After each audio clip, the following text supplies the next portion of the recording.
No Papo com o Editor desta semana, o broadcast político entrevista Luiz Henrique Mandetta. Mandetta é médico, ex-deputado federal e se destacou como primeiro-ministro da Saúde do governo Bolsonaro e também pelas divergências, que trouxeram a sua exoneração do cargo. Comigo tem o Eduardo Gaira, o nosso repórter em Brasília. Muito obrigado, Gaia, pela presença de novo. E Mandetta, muito obrigado pela presença, muito obrigado pela gentileza de aceitar o nosso convite. Eu que agradeço a TV Estadão, o Grupo Estadão, que vem fazendo um trabalho de bons debates. Já fizemos outro dia um debate, Ciro, Eduardo Leite e eu, a TV Estadão fez toda a cobertura. Achei muito, muito importante essa participação da imprensa, graças a Deus livre, tomando as iniciativas de bons debates. Obrigado. Como a gente citou, o senhor deixou o Ministério da Saúde aí menos de um mês após o início da pandemia, com o presidente Jair Bolsonaro, diante das divergências com o presidente Bolsonaro, que é um notório negacionista, né? Menos de um ano depois, o Brasil tem o terceiro ministro na pasta, se tornou a principal pasta de qualquer país, né, diante dessa crise sanitária. O ministro Marcelo Queiroga, que cede ao presidente, que falou em abolir o uso de máscara, aceitou o pedido do presidente de sem sustentação científica qualquer, suspender a vacinação para adolescentes, fez gestos obscenos recentemente aí, e agora foi diagnosticado com Covid em Nova York, tendo que ficar em Nova York. Qual que é a avaliação que o senhor faz sobre o atual ministro?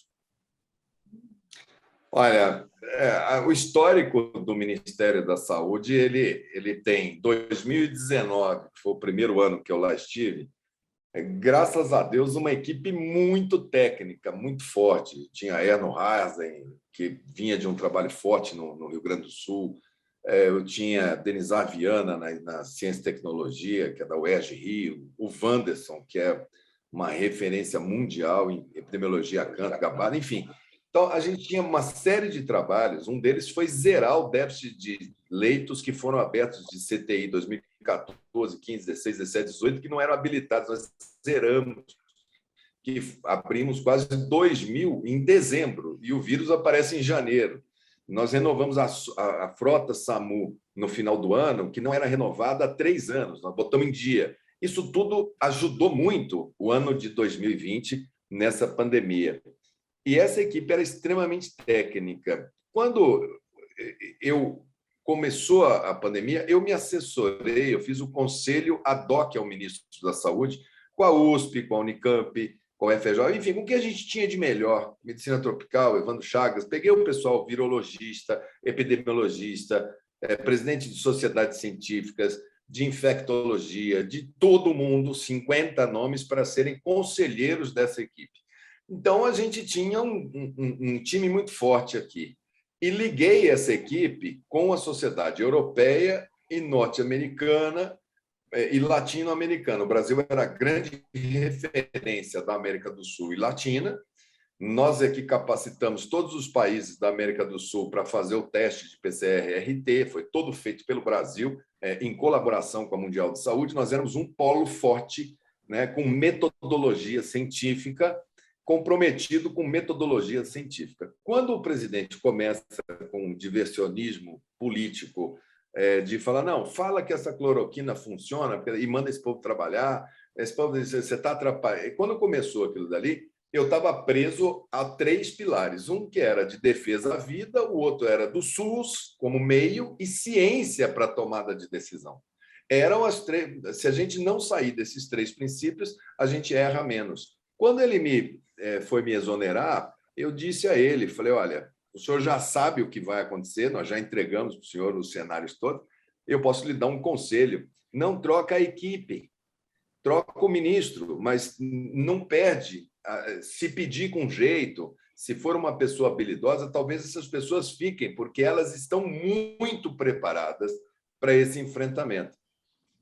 Ele coloca o Taishi e os militares para dar sustentação ao Taishi, falando que o problema era logística. Depois faz uma intervenção militar. Então, a gente sai de um ministério totalmente técnico e vai para um ministério totalmente não técnico, não capacitado. O militar ele pode entender das guerras, das estratégias militares, é muito importante para aquilo dali, mas de SUS, de guerra biológica, de vírus, de ciência. E o SUS não é um local de comando, não é um local de ordem, de submissão. O SUS é um espaço de construção. Você tem que convencer pelo argumento, pela ciência. E eles não tinham esse cacuete. Então, ele fragmentou completamente o Pacto Federativo. Nós tivemos o primeiro ministro da Saúde, cuja função era não ser ministro da Saúde, era se eximir dessa pandemia e jogar a culpa em governadores e prefeitos, porque essa era a decisão política do presidente. E isso fez com que eles virassem os olhos para os estados mais frágeis. E eu sempre disse a eles: cuidado com a região norte, cuidado com Manaus, cuidado, porque a logística é complexa, é diferente, e você tem que garantir. Como eles passaram a primeira onda da doença, eles entraram no ministério, tudo estava preparado. Eu acho que eles acharam que o SUS funcionava assim mesmo, não precisava fazer nada, que as coisas aconteciam, como se ele fosse uma espécie de ator à distância. Eles não prepararam nada para a chamada segunda onda. Faltou oxigênio em Manaus. Aquilo é uma barbeiragem absurda, porque 2 meses antes você já tem indicador que te mostra que o consumo está subindo. Oxigênio não é uma coisa que acaba. Fiquei sabendo hoje, acabou amanhã. Não. Todo o timing de compra de vacinas, por burrice e por decisão política, ele aceitou, esse ministro da Saúde, Pazuello, a teoria da imunidade de rebanho, que era: vamos deixar esse povo se contaminar, o que causou uma tragédia, né, dentro do Brasil. Depois, quando ele ficou totalmente inviável, desmoralizado, não tinha mais condição nenhuma, colocaram o Queiroga, que entra tentando recompor um pouco as pontes com a ciência. Mas eu me lembro que o apelido do Pazuello era Pesadelo, né? E o do Queiroga o pessoal estava demorando para dar a alcunha dele. Mas depois desses últimos acontecimentos aí, ele começa com aquela história: vamos parar de usar máscara. Aí ele faz essa barbeiragem na vacina dos adolescentes, coloca em suspeição, depois faz esse papelão. Ele está mais para que droga do que para Queiroga. Agora, ministro, especificamente sobre a contaminação do ministro Queiroga em Nova York, nós sabemos que está todo mundo suspeito, ou melhor, todo mundo pode ser contaminado de fato pela Covid-19, mesmo vacinado, como é o caso do ministro. Nós sabemos que essa questão muitas vezes foge do nosso controle. Mas depois de que o presidente Jair Bolsonaro fez um discurso negacionista na ONU, ter um ministro contaminado pode prejudicar a imagem do Brasil lá fora, não? Como é que o senhor avalia isso? Olha, eu não sei em qual tema o Brasil está mais mal avaliado mundialmente. Muita gente fala que é no meio ambiente. Eu conheço muito o meio da saúde. É uma tragédia a imagem do Brasil na Mundial da Saúde, nos fóruns, nos mecanismos internacionais todos. Ministro, que são grupos de e-mail, até não são nem grupos de WhatsApp, onde a gente recebe protocolos, visões, cenários para frente, para trás, participa muita gente boa. A visão do Brasil é lamentável do ponto de vista de saúde. Aí o presidente chega e fala que está chegando sem vacinar. Mas como, ao mesmo tempo, ele classificou a carteira de vacinação dele como sigilosa por 100 anos, a gente também não sabe se ele não vacinou e falou para o cara: eu tenho uma vacina aí, mas não posso mostrar em público. Mas, enfim, chegou com essa conversa de que não era vacinado. O que é muito ruim, porque você tinha uma série de compromissos dos líderes mundiais com a vacina, que é a principal arma da humanidade para controlar. Uma pessoa não vacinada, ele colabora para futuras variantes do vírus, ele aumenta a possibilidade de variantes, que é o temor internacional. Aí você pega um ministro da Saúde, que está lá nos Estados Unidos, já com uma manchete negativa de uma pessoa destemperada, já com posições polêmicas sobre saúde. Ele tendo feito uma entrevista falando que a vacina nos adolescentes tinha efeitos colaterais. O mundo inteiro perguntando para ele: quais são os efeitos que você viu? Aí ele muda a versão dele e fala: não. realmente não é, agora não é. Então ele já chega gaguejando, ele já chega sem ter base para conversar com ninguém, porque você é jornalista. Se você pega um jornalista que comete um absurdo jornalístico, um absurdo do ponto de vista jornalístico, e a pessoa sequer reconhece, pede desculpas pelo erro que cometeu, você um pouco fala assim, cara, essa pessoa aqui é ele que comanda o jornal do país. Você fala, poxa, mas... E você chegar com a cara do Ministério da Saúde, tendo falado o que falou, já era muito ruim. Aí passeia dentro da ONU, aquela comitiva inteira, e o presidente sistematicamente sem máscara na rua, e os outros ministros também. Mas eles estavam em contato muito próximo. Então, países que fazem protocolos sérios, todos aqueles que entraram em contato com diplomatas brasileiros, com ministros brasileiros, com o presidente brasileiro, vão ficar sob monitoramento e muitos em isolamento no seu país, por conta da possibilidade de contágio. Então, é um mico internacional, mais um para a galeria aí dos maus exemplos e da má imagem do Brasil em saúde no mundo, que já está muito ruim. Ministro, vamos falar um pouquinho de política, né? O senhor, a gente está chegando às eleições de 2022, é um dos nomes apontados aí para ser um dos pré-candidatos do Democratas. A gente tem aí um movimento para se criar uma terceira via a Bolsonaro e a Lula, né? E foi uma das tentativas de alavancar esse movimento foi um dos protestos contra o presidente Jair Bolsonaro, que o senhor participou, inclusive, mas que teve uma baixa adesão por conta dessa divisão da oposição, não teve o apoio da esquerda. A gente queria saber qual que é a estratégia para poder ampliar o número desses manifestantes, de apoiadores, e se há possibilidade de uma união aí, entre essa terceira via, no protesto, à esquerda, para poder trazer maior volume contra o presidente Bolsonaro. Primeiro, vamos deixar bem dentro de um contexto, né? Protesto ainda não tem a ver com partidos políticos, ainda não tem a ver com mobilização feita por partidos. Ali era algo feito por um movimento, basicamente um movimento de internet, MBL, com a sua base de pessoas, que é uma base virtual, vamos chamar assim, de encontro virtual, uma tentativa de tirar o encontro virtual para um encontro real na cidade de São Paulo, que teve a presença minha, do Ciro, da Simone, do Alessandro. Nós fomos, porque eu tinha sido convidado, eles tinham me convidado uns 45 dias atrás, eu falei que iria, e se tivesse uma pessoa, 1.000 ou 2.000, para mim seria a mesma coisa, eu iria de qualquer maneira. Quando chega na véspera, quer dizer, eles marcaram aquilo para o dia 12, quando chega no dia 7, o Bolsonaro faz aquela calamidade democrática, né, de xingar o Alexandre de Moraes de canalha, de falar que não iria cumprir ordens do STF, ou seja, de fazer a quebra da harmonia total entre os poderes, de falar que o crime dele de responsabilidade estava premeditado, ele estava anunciando que iria cometer o crime na primeira oportunidade, ou seja, na primeira ordem do ministro Alexandre, a sua base comemorando uma espécie de estado de sítio, o fechamento de instituições, aquilo dali fez com que eles aumentassem o escopo de convites. Num primeiro momento, todo mundo falou, eu vou, porque eu tenho que me posicionar. Isso aí do cara fechar o Senado. Imagina a situação caótica que nós iríamos entrar naquilo dali. Mas entrou o fator Temer, 48 horas depois. Né?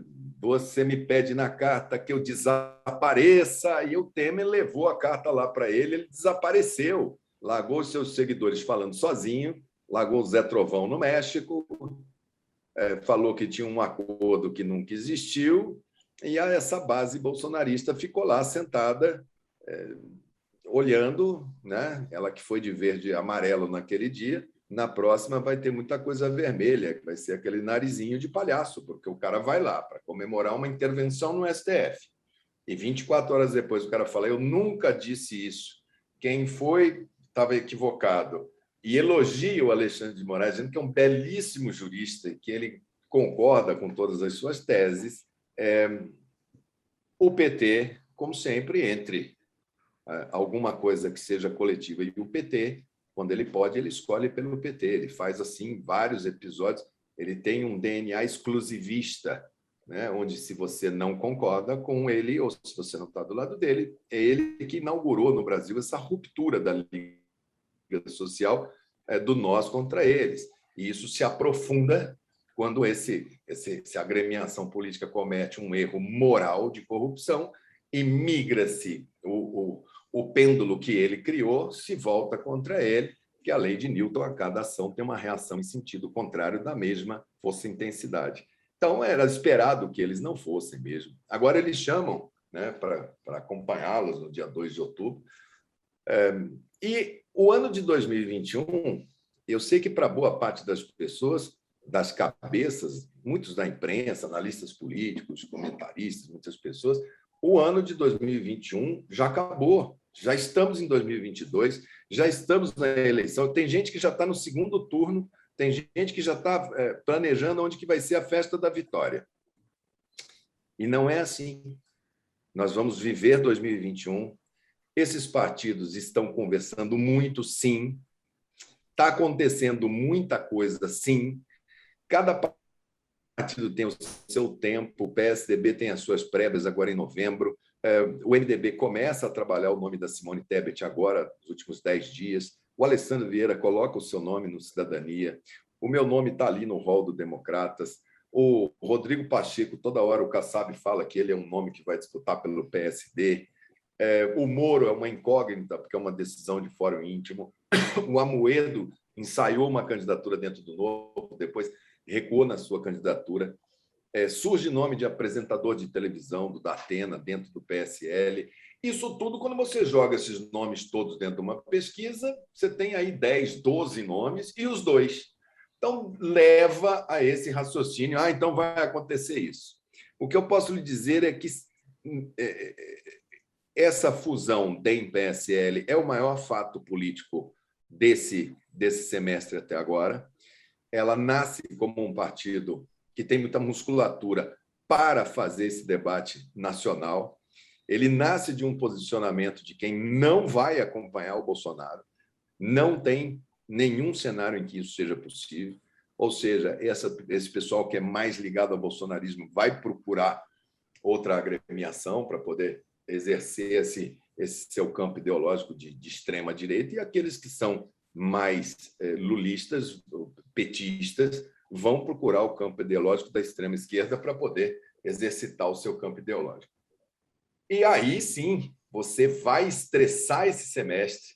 Nós vamos entrar na janela de filiações com esse quadro posto, e as candidaturas, que eu espero que seja uma, mas pode ser que sejam duas, mas não chegarão a 3, elas estejam já todas desenhadas até o mês de abril, maio. Aí sim a gente vai começar a perceber qual é o tamanho desses 56% da pesquisa que, num primeiro momento, falei eu não queria ir nesses dois, mas também não tenho para onde ir.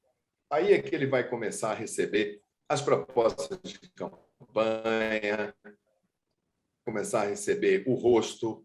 Aí é que ele vai perceber no seu estado, né? Porque ele vai ser chamado às urnas para votar para deputado estadual, para deputado federal, para senador, para governador. São 4 votos estaduais e 1 voto federal.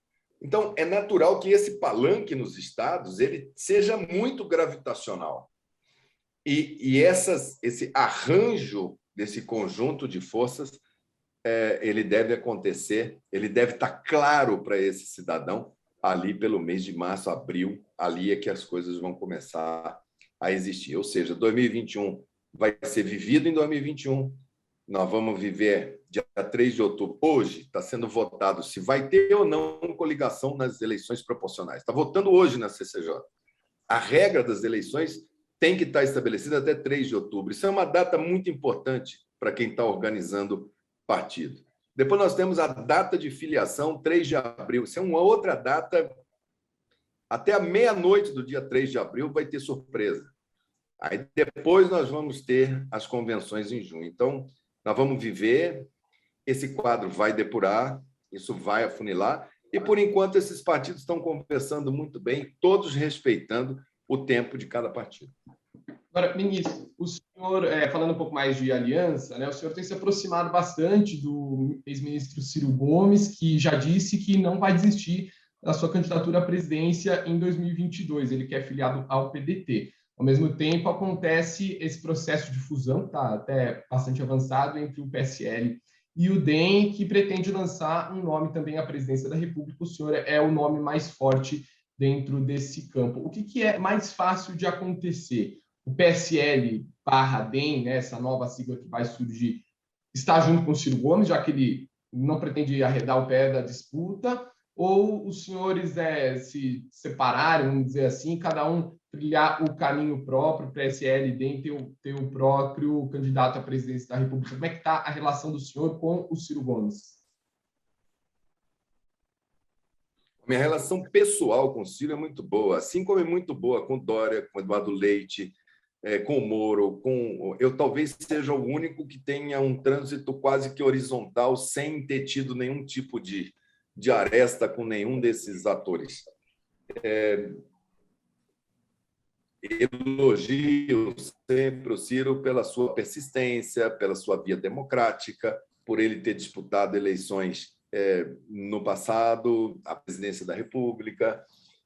O reconheço como um homem público de valor e sempre que eu posso eu elogio, assim como elogio outros. Vai uma distância muito grande disso daí configurar algum tipo de acordo político. Agora, eu acho que cada partido vai decidir no seu momento certo. O PDT está lá. Eu também não acho nem um pouco ruim que o Ciro mantenha a candidatura dele, faça o debate das teses dele, principalmente no contraponto das teses dos demais candidatos. E você não vai ter uma eleição de um turno só, você vai ter uma eleição de 2 turnos.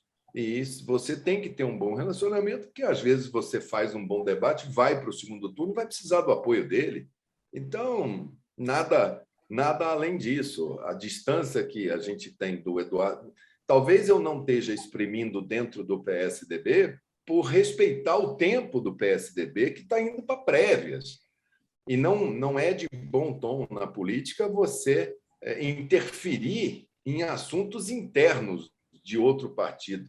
O Tasso Gereissati é um homem completo na vida pública brasileira e está disputando as prévias. E pode ser um elemento maravilhoso. Eu sou admirador profundo do Tasso Gereissati como pessoa pública, que por acaso da história também é lá do Ceará, do mesmo estado do Ciro, né? Não sei se uma vitória do Tasso nas prévias não significaria, inclusive, a vida do Ciro para esse campo, já que eles são históricos companheiros de política lá dentro do estado do Ceará. Você tem que respeitar o tempo. Você tem um estado como o estado de São Paulo, que o Rodrigo Garcia, até outro dia, era filiado do DEM e era o nosso candidato à sucessão pelo partido. Ele saiu, ele foi para o PSDB e tem que aguardar se o Dória confirma a candidatura dele a presidente. Ele define muita coisa na sucessão do estado de São Paulo. Enquanto São Paulo não se organiza na sua sucessão, é o maior colégio eleitoral desse país. Ele precisa dizer para onde que ele vai, senão ele trava muito o processo. Então, tem que aguardar. Se é o Dória, é um cenário. Se o Dória não é o da prévia do PSDB, esses atores vão ter que se repaginar. O Dória seria candidato à reeleição em São Paulo? Não seria candidato, ficaria governador em exercício. Seria o Rodrigo. O Alckmin, ele ainda está afiliado ao PSDB, ele permaneceria no PSDB, seria o candidato do PSDB, ou ele sairia do partido e iria para outro. Então, tem tantas variáveis ainda que, a não ser para nós que vivemos mais de perto o cenário político e por isso somos mais cobrados de dar informação, nós que eu digo, atores e vocês que estão dentro da agenda política, para o cidadão comum que está lá na ponta, é normal que a política esteja acontecendo desse jeito e ele está falando, lá na frente eu vejo. O que ele fala nas pesquisas hoje se você soma o que sai de votos nessa sopa de letrinhas, de Mandetta, de Dória, de Ciro, de Huck, de Amoedo, de todo mundo que você põe ali, e mais os que falam assim, não sei em quem eu voto, quando eles falam não sei, é porque eles não vão votar nem no Lula, nem no Bolsonaro, porque eles têm 99% de conhecimento dos dois. Se ele não fala que vai votar, é porque ele não vai votar mesmo, né? Fora os votos que vão migrar desses dois. Isso aí a gente estimula potencial de crescimento para 67%, 65%, 67% no final do processo eleitoral. Então, é calma, é bom debate, aproveitar esse tempo. A gente está fazendo debates sobre educação, sobre desigualdade, sobre economia, sobre emprego, sobre fome, sobre segurança, sobre transporte, para ver se a gente consegue, pela primeira vez, ter uma candidatura que apresente um projeto para o país, que seja factível, que possa ser cobrado, já que a última eleição não teve debate. Nisso, a gente está com o tempo esgotando já, mas eu queria fazer uma última pergunta. O senhor citou a musculatura do partido, né, que vai nascer da fusão entre DEM e PSL, vai ser o maior pelo menos da Câmara, enfim. A gente queria saber se esse novo partido nasce como um partido que, enfim, vai ter um nome a presidente, no caso do DEM, né? O DEM sempre trabalhou aí como um partido de suporte, né? Um partido de grande partido de suporte, ou se vai caminhar também para uma aliança onde pode pôr o PSDB, ou para esse afunilamento que o senhor citou nessas 2 ou 3 candidaturas, de ser o suporte de uma dessas candidaturas.